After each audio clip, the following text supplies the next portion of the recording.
Hey, how's it going, guys? So we're back with another Mass Effect lore video. If you're new channel, welcome. Now we're gonna be checking out one last race that I have saved. Maybe there's more videos by Meta Nerds Lore. And by the way, shout out and credit goes to Meta Nerds Lore for the video. And now we're gonna be checking out the Asari. This one is called Wise Matriarchs or Biotic Demons. Now this is as far as I know about the Asari. Their homeworld is Thessia, and I know their Matriarchs was like a title, I think like a title, because one Asari that we have on our team is Liara, who I actually romanced in Mass Effect 3, even though I didn't romance her at all in Mass Effect 1 or 2. But all I know is they're really powerful when it comes to biotic powers. Like, biotics are their things. And the reason why I think of the word Matriarchs is because Liara's mother, who was a matriarch, was one of the very first villains that we had to face in Mass Effect 1, who was a supporter and ally with Saren, who was a rogue Spectre. So that's all I know about Asari, and I know that Asaris lived for a while because I know Liara was very old, and she has like a thing for crap. Why can't I think of it right now? Archaeology. And also on top of that, she loves studying history, and that's basically all I know about the Asari. But let's see what Meta Nerds lore has to say. So without anything else, let's jump into the video. Young males have an unhealthy obsession with my species. What's up, Meta Nerds? This video will pull from every source out there to fully understand the matriarchs of our galaxy, the Asari. They hail from the planet Thessia, and are often regarded as the galaxy's most influential and esteemed sentient beings. Celebrated for their grace, diplomatic prowess, and biotic abilities, yeah, they're the first on the Citadel. Is partly attributed to their early mastery of interstellar travel following the Protheans, and their pioneering role in discovering and colonizing the Citadel. We were the first species to discover the Citadel. We were instrumental in forming the Council, and we always strive to be the voice of peaceful cooperation in galactic disputes. They share a similar basic skeletal structure with humans, featuring 5 digits on each hand and relatively straight feet, making them capable of wearing human armor. Except they usually for have a blue to purple complexion, with teal being a rare variation. You were only green when the Thorian made you a clone. The real you was blue, like normal Asari. Those health problems I said were related to Thorian control. This is mine. A few months after the Thorian died, my skin pigment changed. My biotic abilities are unstable as well. Many sport distinctive facial markings and unique color patterns that vary for each individual. These markings can resemble human eyebrows, though Asari don't think of them as such, as instead of hair they have semi-flexible, cartilage-based scalp crests that maintain their shape and don't move like tentacles as some might think. They possess navels and breasts that continue to grow with age, and renowned for their longevity, Asari can live over 1,000 years, thanks to a robust cellular regenerative system, though they do not heal faster than other species, and they can see in ultraviolet light. What's it like, living for nearly 1,000 years? Violent. Wars break out, colonies get destroyed. Mindwar, Eden Prime, Pharaohs. It's been like that forever. You find peace in whatever arms will hold you. Turian, Elcor, Hanar, even had a pureblood daughter. I was the father. It didn't work out. And one day you wake up, your figure's gotten matriarchal, and everyone else is too young to remember how the Quarians looked inside those suits. But the thing most people talk about is how they are a monosex species. The concept of male and female hold no real significance for them. As Liara T'Soni explains. Oh, really? My species is monogendered. Male and female have no real meaning for us. We still require a partner to reproduce. This second parent, however, may be of any species and any gender. I don't understand. Your species can mate with anyone? Mating is not quite the proper term, not as you understand it. Physical contact may or may not be involved, but it is not an essential element of the union. The true connection is mental. Our physiology allows us to meld with other beings. We can touch the very depths of their minds.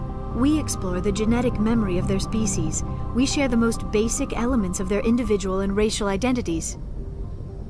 We then pass these traits onto our daughters. I don't remember this conversation for some reason. It is how we learn to grow as a species and how we develop a greater understanding of other races. Despite this, Asari are often perceived as an all-female race, a view maintained by the Codex in the Galactic Codex Essential Edition 2183. Because most species had sexual dimorphism, and their Asari's physical traits and voices were more similar to the females of those species, especially humans, almost everybody thought they were all female. And we see that when speaking English, many Asari are using female pronouns like she and her, though some use male pronouns or gender-neutral terms when possible. Titles such as the Huntress and Matriarch, and the reference to offsprings as daughters, further suggest that they saw themselves as females. But again, this is being translated so we can understand it, and so this is all likely just simplification for translation. But what's most interesting is that they can mate and reproduce with any sex of any species through a unique form of parthenogenesis. Though they only possess one sex, they are not asexual and do require a partner for reproduction. And instead of doing it the way most species evolved, I don't know that, so I'm going to have to research two copies of their own genes to their offspring. One set remains unaltered, while the second is modified through a process known as melding or the joining. During this process, the Asari's eyes dilate as she attunes her nervous system to her partner's, exchanging electrical impulses through the skin, though importantly this physical contact is technically not essential, and somehow can be done at a distance. A common phrase before melding is "embrace eternity," likely to help focus the partner's mind and prepare them for this bodily and mental trip. The Asari and her partner briefly become one unified nervous system, sharing memories, thoughts, and feelings. The resulting offspring is always an Asari, irrespective of the species or the sex of the father. I don't think you realize that our kids would always have been Asari. Non-Asari don't always get that we're not taking alien DNA, we're just using it to randomize some of the genetic information. Remember, because it could be of any sex, of any species, of course including still other become Asari, they use our word father to describe the one not giving birth. Though I know my father, if you want to use that term, was another Asari. Uniquely, Asari are often perceived as attractive to many other species, because they do happen to share physical characteristics of many other species. Like the body shape of humans, the skin color was appealing to Solarians, and the Turians could relate to those head fringes. Though Morden suggests that the Asari's cross-species appeal is from because of this Andromeda. neurochemical intercourse. This ability to swap not just fluids, but actual mental experiences. And though no DNA is taken from the partner, the Asari uses the meld to explore her partner's genetic heritage. Because otherwise he's going to get demonetized or limited. And using this genetic map in order to randomize the genes. This randomization would have been necessary to prevent the Asari from suffering from the issues of inbreeding. If they had this much control over the genetics of their offspring, you have the issue of everyone making designer babies, going with the same traits, and so might be so genetically similar that they would be like siblings, and you'd end up with some awful odd-looking Asari a few generations out. So though they do select for some traits, there is still a large amount of randomization. And interestingly, pairings with Krogan are not affected by the genophage, making Asari partners a potential means for Krogan to circumvent this reproductive challenge. Blue Rose of Ilium, you have blossomed in a tower of glass and plastic. But beauty under glass is untested and weak. Where are your honored dead? To fertilize the ground that you might. So I guess the Asari are like targets for reproduction for Krogans. Plains of Tachanka, I will build even though the children will be Asari. The bones of my ancestors. Why are the two of you on a break? He's serious. Serious, as in talking about kids. Char is a great guy to date, but for something permanent... Krogans live long lives. It's not like dating a human where you just stick it out for a century till they die. No offense. It made me wonder if he really likes me. Or if he just wants kids. He can't have them any other way, you know. Because of the genophage. And as seems a rule in the universe, with all these benefits, there must be some drawback. And this came in the form of the Ardat Yakshi. I knew it. Nothing leaves a body quite so... empty as an Ardat Yakshi does. You haven't taken steps to kill her? Why would I? She hasn't tried to seduce me. Her last victim was a young girl. Pretty thin. Lived in the tenements near here. This rare genetic defect causes an Asari to overwhelm and destroy her partner's nervous system during melding. And this condition appears predominantly among pure-blood Asari, those born of both Asari parents. That term translates to Demon of the Night Winds, and what's odd is that comes from an old Asari dialect, though you would think this couldn't be around in ancient times, before they were interacting with so many other alien species. And so though it's said to be I can't more believe I common failed in that loyalty purebloods, mission. I think it's a bit misleading. It still would have to be incredibly rare even for purebloods. Like saying something is 1 in a million versus 1 in a billion, it's still a lot more common, but still rare. Having this condition doesn't harm the Asari themselves, and there is speculation on how much the victim suffers. They know the cause of death is brain hemorrhaging, but because the meld is so complete, one can hope that they fade away in some supreme bliss. My lovers spent their last moments experiencing pleasure you can't imagine. Like Neff. She died because her nervous system overloaded with an ecstasy so great she couldn't handle it. But there's a vampiric and Samara died after in my each playthrough, encounter, unfortunately. The Ardat Yakshi becomes increasingly intelligent, stronger, and more lethal. And they also possess the innate ability to dominate the minds of others. Morinth was just hitting her stride. Ardat Yakshi who kill leave behind astronomical body counts. It's why they can never be free, and why they're such a great source of shame to the Asari. That's why High Command won't rest until this place is destroyed. They'd never risk a single Ardat Yakshi getting loose.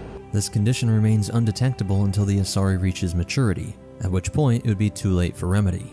Upon diagnosis, affected Asari face a difficult choice. They can live in isolation, often in monasteries, or face execution. Most of us are grateful. Damn, we gotta choose to kill either Samara or the daughter? Ardat Yakshi can achieve peace. This stringent measure is due to the condition's addictive nature, as this vampiric disease causes an overwhelming compulsion to mate, having a snowballing effect which only makes them stronger and makes them want to mate even more, being increasingly able to mentally force people into this, and strong enough to not be denied.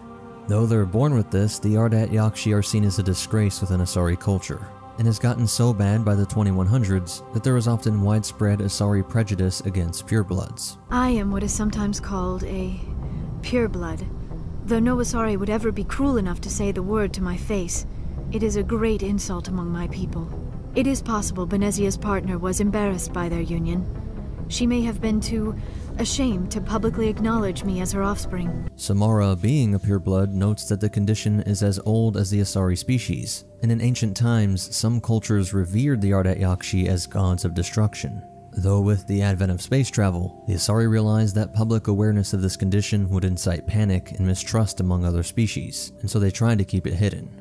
The Ardat Yakshi confined to monasteries channel their energies into productive activities. Their creations often become well-known commodities in the galactic market, such as Asari honey marinade and luxury items like Asari honey mead. Some residents are granted strictly supervised visits to Thessia, believing that they have the right to know their homeworld. However, this is all under I only the know that the Matriarchs' Asari approval. also like If there were revere any behavior issues, the proteins one as would be deemed gods. unfit to leave the monastery.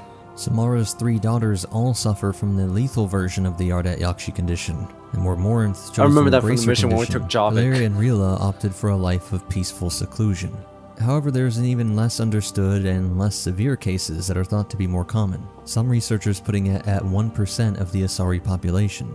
And proof of just how powerful this ability can be, despite being 500 years younger than her mother, Morinth is able to match Samara's power. Morinth believes that this is the genetic destiny of the Asari. I am the genetic destiny of the Asari, but they are not ready to reveal this, so I must die. You are a disease to be purged, nothing more. But it seems obvious this isn't true because all Ardat Yakshi are sterile, and there's no evidence that they could keep living forever if they just kept mating with others. Which, speaking of, the Reapers could get off easy if Commander Shepard risks a ride on this roller coaster. Though a much more pure version of this melding can be seen with the Yara melding with Commander Shepard multiple times to help him understand the visions from the Prothean beacons. And Shiala melds with Shepard to upload the cipher into his mind and aid in interpreting the visions. According to Liara, melding minds signifies a deep connection, often reserved for friends and family. Critical mission It can even be failure. a way of saying goodbye. Damn. And so though connected to sexuality, it does not have all the connotations that other species might attribute to this. It's unclear whether the ability to meld minds is innate from birth or develops during puberty, and if so, when this occurs. Liara is 106, relatively young for an Asari, when she first melds with Shepard. Valeri's Ardat Yakshi condition, which involves a dangerous melding, was discovered by age 42, indicating she had attempted to meld at least once, and Morin's condition was also identified by her 40s. Asari passed through 3 major life stages, each marked by distinct biochemical and physiological changes. The maiden stage begins at puberty and is characterized by a drive to explore and experience. Young Asari are often curious and restless. There was a lot of commonly Asari working as dancers in bars or as clubs. mercenaries during this time. We need to get our daughters working earlier, not spending their wild maiden years stripping or in merc bands. When I started talking about making new mass relays ourselves, they laughed the blue off my ass. So now, I serve drinks. The matron stage starts around 350 years, though it can occur earlier with frequent melding. This stage is marked by a desire to settle down and raise children. It's fun to join a mercenary guild or dance at bars for a few centuries, but eventually you hit the matron stage, you know? Then you get your back tattoo removed, let your scalp go back to its natural blue, and settle down with someone dependable. The Matriarch stage begins around 700 years old. I like how they just talk, just a few centuries. Community leaders, offering wisdom and guidance Matriarch from Benezia. centuries of experience. Gavi, have you ever seen recordings of Liara's mother, Matriarch Benezia? Yes? What about her? And remember Samara, the Asari Justica? Where are you going with this, Kenneth? Have you noticed that older Asari women seem to be a bit more ample? Do you think they just keep growing? Kenneth! I think I'll spend my sunset days in an Asari retirement home. If I don't kill you first. Oh. Though keep in mind, these stages can now we know what he whenever likes. an Asari feels she has reached the appropriate level of maturity. While each stage comes with a strong biological inclination, individual choices can vary wildly. Some maidens prefer to stay close to home rather than explore. Some matrons chose career over family, and some matriarchs show little interest in community involvement. But those three are the typical norm of the billions of Asari across the galaxy. Due to their extensive lifespans, Asari possess a long view perspective that is uncommon among other races. When faced with new species or situations, they favor prolonged periods of passive observation and study instead of immediate action. They are untroubled by investments or decisions that may take decades or even centuries to bear fruit. The seemingly inscrutable decisions made by matriarchs often reveal their wisdom when their meticulously planned strategies do finally come to fruition. In similar relations, this long-term perspective translates into an unspoken policy of centrism, where the Asari instinctively strive to maintain a stable balance of economic, political, and military power, often not being pulled too far in either direction between two other debating species. Councillor Tivos, the Asari representative to the Citadel Council, embodies this approach. And traditionally, the Asari extended their influence through cultural dominance and intellectual superiority. They welcome newly advanced species into the galactic community, confident that their ideals and beliefs will gradually permeate the existing culture. Among themselves, the Asari favor communal and consensus-driven attitudes, often choosing to live in shared spaces aboard starships, even when there are other options available. And though I mentioned this before, that they believe that the offspring inherits the best qualities of the father through that melding of their genes, technically that is largely anecdotal. They have no confirmation from other species like Solarians, for example, that could look into this and dispute it. Scientists say all that stuff about us getting genetic material from the father is crap. Seems like I got a bit of his mouth, though. But because the offspring is always Asari, they do encourage interspecies relations, seen as a way of increasing the genetic diversity and cultural insights of their offspring. Over centuries, if one's family line remained pure blood, it wasn't just the risk of the Ardat Yakshi, but more so that it showed a provincial mind, someone that must have never left home and explored the stars. If both parents are Asari, then nothing has been gained, or so conventional wisdom would hold. The ones that did travel were keenly the aware gender of and sexuality is a little bit more interesting when it comes sexuality, to often the seen Asaris. as exotic dancers in venues like Chora's Den or Afterlife. Not really my kind of place, but there sure are some spectacular views here. And even David Anderson acknowledges that, despite their political and military might, their elegant and feminine appearance sometimes makes it difficult for him to remember that they were the strongest alien species out there. An extra benefit to the owners is that this is often a form of martial art. It might look provocative Enjoying to the show, onlookers, but Ashley? they're often going through specific combat moves, and Alec Ryder even jokes that they could double as bouncers. Their natural sensuality and ability to mate with any species have led to rumors of Asari promiscuity, often fueled by misinformation or simply wishful thinking. In reality, Asari understand that mating outside their species means they will almost certainly outlive their partners, except in the case of Krogan. This forces them to adapt their philosophical long view in relationships as well, cherishing the time with their partner rather than dwelling on the inevitable loss. Mom was a matriarch herself. Dad was near on 1,000 when the truth came out. On the Citadel, an Asari and her Turian companion debate over a souvenir. The fish. Fish have nothing to do with the Citadel. Besides, it'll be dead in a couple of years. The important thing is to embrace the time that you have to spend with a fish. No, is this the lifespan talk? I'm not having the lifespan talk. Similarly, the memoirs on Ilamu-Kiosk, an Asari and her Solarian stepfather consider a memento for her mother, highlighting their aging differences. And so you often see them raising their daughters alone, both outliving their interspecies father. Many of them celebrate Janiris, a springtime fertility ritual named after Janiri, the guide of the goddess. What kind of armor is that it's glowing and showing? Brought enlightenment to Thessia long ago. A Prothean. This festival marks the beginning of the new year, and Asari create wreaths of flowers to share with their friends and loved ones. Similar to some other Citadel species holidays, Janiris has been embraced by other species. Is this a living mod? in Citadel Look space. at their clothes. Some choose to renounce their most personal possessions and become Justicars, members of an ancient order bound by a strict code. They seek to right wrongs made within Asari space, often using severe measures, including lethal force. They're a monastic order. They've given up their families and possessions to follow their code. Most of them Samara are on was some one of them. lifelong mission, but they'll always stop to deal with any injustice they encounter, which can be a problem. In some ways, they're a lot like the Spectres, undertaking personal missions. Spectres are authorized by the Council. Who do Justicars represent? What? That's like, I don't know, a good human metaphor. They represent their code, our code. It's closer to a religious group than a legal branch. No law-abiding Asari would question a Justicar's orders. Nobody becomes a Justicar for personal gain. And they die before breaking their oaths. It is uncommon for a Justicar to leave Asari territory, as doing so could provoke diplomatic issues with other species. Although all Asari are natural biotics, some opt not to develop their biotic abilities. This choice excludes them from military service, yet it carries no social stigma. Their politeness involves maintaining a slightly wider personal space than humans, staying just beyond easy melding distance from one another.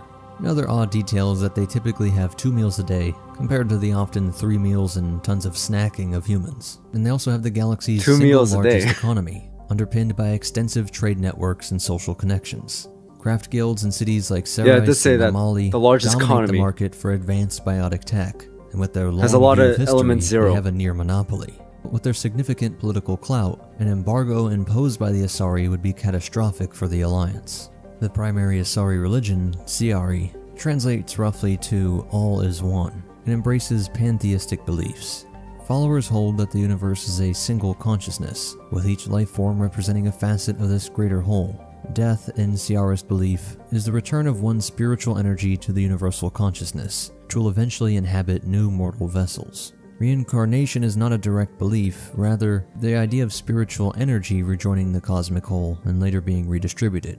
Siari gained prominence after the Asari ventured beyond their homeworld and discovered their unique ability to meld with almost any other life form. This ability is seen as evidence that all life is fundamentally connected, and Siari priestess view their mission as fostering unity among diverse fragments of the universe's awareness, which can be seen in different interpretations of everything from Gnosticism, Taoism, Hinduism, and Buddhism. Before Siari's rise, Asari religions were as varied as their political views. A common theme was the belief in gods who existed separately from the world, overseeing it from above. The most enduring of these old beliefs is the monotheistic worship of a goddess Athame. Athame, like the Asari, embodies the triple aspects of maiden, matron, and matriarch. They often invoke the goddess in oaths, though this may be more of a cultural habit than a reflection of personal faith. And the names of some of these gods survive. Elune was revered as a physician and was believed to have been taught medicine by Athame. The rings of Elune are holy relics that inspire modern Asari to acts of compassion and healing. Athame was the highest god, the goddess of prophecy and fate. Janiri was the goddess of seasons, storms, and agriculture. Krala, the demon of misfortune. Corinth, the goddess of war and hunting. Yeah, Athame Lucin, is a goddess to them, but it's actually a Prothean. Essential knowledge of civilization to the Asari. Piares, the goddess of death, guiding spirits on their final journey. Tukria, legendary archer from Thessia's Iron Age, and Tavura, goddess of love, sex, travel, and law. The Asari governmental structure, known as the Asari Republics, is expansive and decentralized, as the concept of a unified world government came late to them. For centuries, Thessia was a patchwork of loosely connected republican city-states, akin to the ancient Mediterranean city-states on Earth.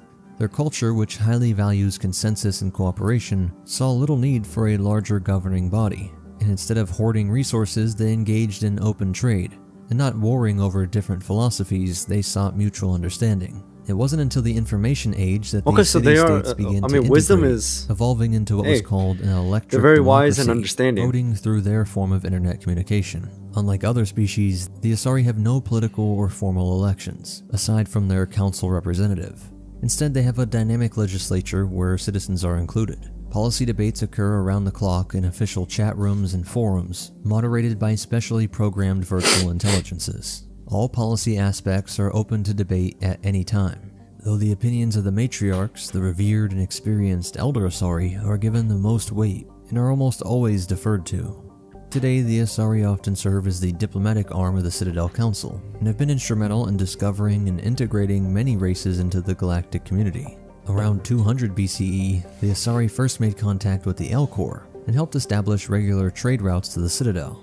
In 2184 CE, the Asari cruiser Azendes encountered the pre-spaceflight Reloi, who were officially welcomed into the galactic community a year later. The Asari military is akin to a collection of tribal warrior bands without a centralized national structure. Each community forms its own unit according to local preferences and elects a leader to command them. Units from large cities are well equipped and sizable, while those from rural villages might consist of only a few women with light arms. There is no standard uniform, everyone wears what they prefer. Despite this decentralized approach, the Asari military is not an irregular militia. Its members are full-time professionals. The typical Asari huntress, another term for Asari commando, is in the maiden stage of her life, having spent 20 to 30 years mastering the martial arts. Asari who choose to become warriors do so at a young age, dedicating their education to honing their minds and bodies for combat. By the time I've been doing martial arts for almost 20 years now too. Proficiency for well, warfare. not almost. I have been. Huntresses fight either individually or in pairs, depending on the tactics favored by their community. A single huntress is a formidable opponent, combining keen tactical insight, a hunter's sharp eye, and the grace and agility of a dancer. Because all Asari have biotic ability, anyone who is not exceptionally powerful with this would be excluded. And while agile and mobile, they're not built to withstand heavy firepower like Krogan, Turian, or humans. Their small units, often lacking heavy armor and support weapons, make them ill-suited for conventional warfare, especially in defensive situations. Therefore, they primarily focus on special operations, and much like guerrilla fighters, they can excel in ambush, infiltration, and assassination, using stealthy, intense strikes to demoralize and defeat their enemies. Asari huntresses were among the first to be chosen as specters, and played pivotal roles in the Krogan rebellions. A popular Turian saying goes, "The Asari are the finest warriors in the galaxy. Fortunately, there are not many of them." And not being many is relative. Again, their numbers are still pretty large, just not the largest out there. Banshee are they do boast one of the most powerful Asaris. navies in the galaxy. In 2183 CE, their navy included 21 dreadnoughts, like the formidable Destiny Ascension, which has almost as much firepower as the rest of the Asari fleet combined, and serves as the flagship of the Citadel fleet. Although they possess significant firepower, the Asari prefer fleets composed mainly of frigates and fighters, aligning with their hit-and-run tactics and favoring a nimble swarm over a slower, larger collection of vessels. And they developed weapons like the Acolyte heavy pistol and the Disciple shotgun.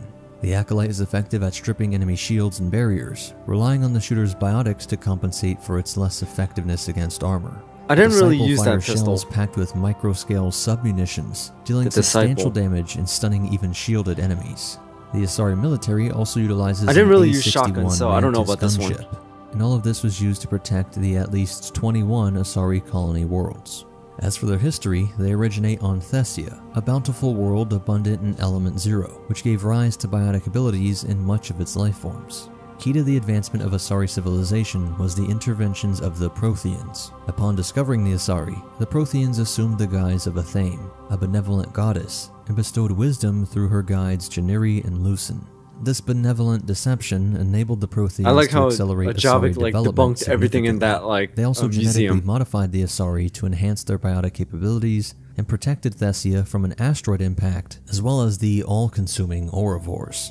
When the Protheans eventually left, they would be sure to leave behind a single beacon on Thessia, around which the Asari later constructed a grand temple dedicated to Athame. This beacon housed Vendetta, a Prothean VI, and over centuries, it became the source of numerous technological advancements that propelled the Asari to become the most powerful race in the galaxy. The existence of the beacon was kept a tightly guarded state secret, as revealing it would undermine the widely held belief that the Asari achieved their status solely through their own efforts. By 2183 CE, only the highest level of the Asari government were aware of the Protheans' role in their history. The Asari were the first of the races from our cycle to achieve spaceflight and navigate the mass relay network. Upon discovering the Citadel in 580 BCE, they were met by the Keepers, whose silent assistance allowed them to quickly settle on the station and master its systems, describing them as seeming like they were greeting a master after a long time away, like servants rushing about to make them feel at home. 60 years later, first contact with the Solarians led to the founding of the Citadel Council in 500 BCE, a galactic governing body that would eventually unite dozens of races. The Asari continued their explorations, welcoming several other species into the expanding galactic community. During the Reaper invasion of 2186 CE, they prioritized defending their own worlds, initially refraining from supporting other races. Despite their efforts, the Reapers overwhelmed Asari defenses and infiltrated their space. Their hit-and-run tactics managed to slow Reaper advance, but they could not stop it. Remember, their entire military was not built for defense. In desperation, the Asari government authorized their counselor to reveal the existence of the Prothean beacon hidden in the Temple of Athame on Thessia, hoping that it would hold the which led to that mission, the Crucible, the galaxy's only hope against the Reapers. And while Shepard attempted to retrieve the beacon's data, Thessia would come under direct attack for the first time since the Rachni Wars, and the Asari homeworld fell swiftly. With no other options, they joined the Allied war effort, contributing significant resources to bolster the Allied fleets and complete the Crucible. Asari forces fought alongside other Allied races in the final battle against the Reapers over Earth. And though what happened that fateful day is debated, it seems like Liara is still out there, surviving the Reaper threat.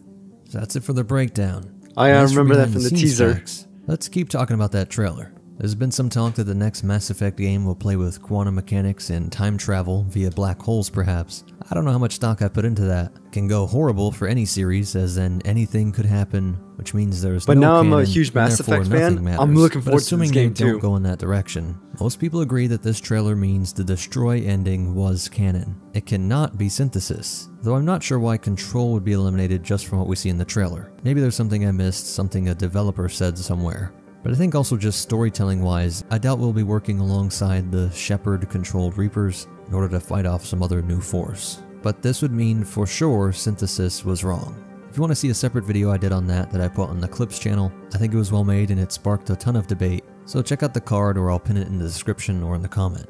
The Asari draw their name from Osiris, the Egyptian god of the afterlife, and their primary religion, Siari, shares similarity with the Minbari faith from Babylon 5. As both believe the universe is a conscious entity and every individual is part of a greater whole.